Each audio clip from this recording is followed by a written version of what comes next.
তো নমস্কার বন্ধুরা, আশা করি সবাই ভালো আছেন। তো বন্ধুরা, এখন আমি যে বিষয়টা নিয়ে কথা বলবো সেটা হচ্ছে জিদ্দার ছবি বুমেরাং। তো সেই ছবির সেকেন্ড সং যেটার নাম হচ্ছে অদ্বিতীয়া, সেই গানটা এসে গেছে। সেই গানটা আমার কেমন লাগলো?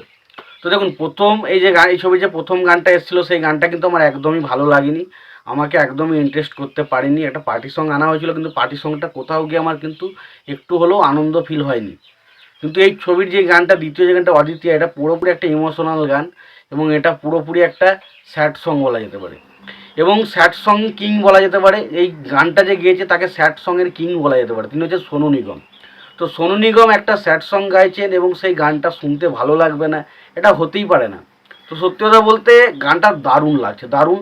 এবং সত্যি কথা বলতে সোনু নিগম ছাড়া এই গানটা এই মুহূর্তে ভাবা জাস্ট অকল্পনীয়। সত্যি কথা বলতে সোনু নিগমের গলায় এই গানটা দারুণ লাগছে এবং খুব সুন্দর, খুব সুন্দর মিষ্টিভাবে, এত সুন্দরভাবে সে গাইছে যেন গানটার যখন কথাগুলো হচ্ছে সেগুলোর সাথে আমি ফিল করতে পারবেন। এবং সত্যি কথা বলতে স্পেশালি দ্বিতীয় যে বিষয়টা নিয়ে আমি তারিফ করবো এই সেটা হচ্ছে নীলায়নের মিউজিক।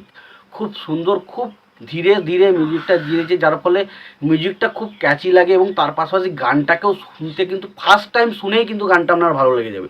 এরকম ধরনেরই গান হচ্ছে যে আপনাকে 4-5 বার 6 বার শুনবে তারপর আস্তে আস্তে ভালো, সেরকম কিন্তু নয়।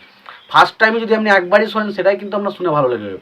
অতএব এই গানটা আমি যত বারবার শুনবেন আরও বেশি ভালো লাগতে থাকবে। গানটা কিন্তু খুব ভালো হয়েছে, এটা নয় যে গানটার মধ্যে বেশ কিছু ভালো রয়েছে এবং তার পিছনে প্রধান কারণ হচ্ছে সোনু নিগমের গলা, নীলায়ন স্যারের মিউজিক এবং তার পাশাপাশি নীলায়ন স্যারের যে কম্পোজ, যে লিরিক্সটা সে লিখেছে ভাই, খুব সুন্দর।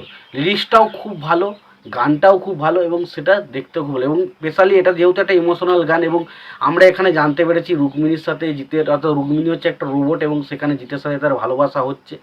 তো কোনো একটা কারণে তাদের সাথে কোনো একটা মনোমালিন্য হবে, হয়তো কোনো কারণে এটাও হতে পারে যে রুক্মিণীকে রোবট সেটা হয়তো জিৎ জানতো না, কিন্তু যখন সে জানতে পেরে যাচ্ছে তখন তাদের মধ্যে একটা বেশ কষ্ট বা বেদনাদায়ক সিন রয়েছে, সেই সিন হয়তো গানটা হতে পারে। এটাও হতে পারে, না হতে পারে হয়তো দেখা যাচ্ছে যে এটা জানার পরও তাদের হয়তো কোনো একটা কারণে তারা বাড়িতে কোনো একটা সমস্যা করে ফেলেছে রুক্মিণী।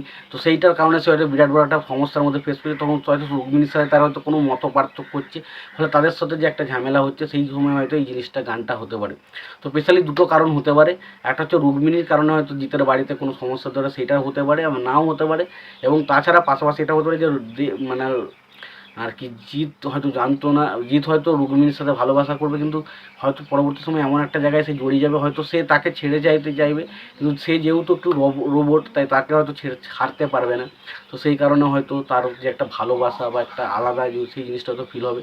তো সেখানে একটা জিনিস গানটাতে তো পরিষ্কার বোঝা যাচ্ছে, যেখানে রুক্মিণী সেও কিন্তু একটা বেশ টেনশন বা চিন্তার ভাবে রয়েছে এবং তাছাড়া আমরা যদি জিতকে দেখি, জিত কিন্তু পুরোপুরি একটা টেনশন মুডে রয়েছে।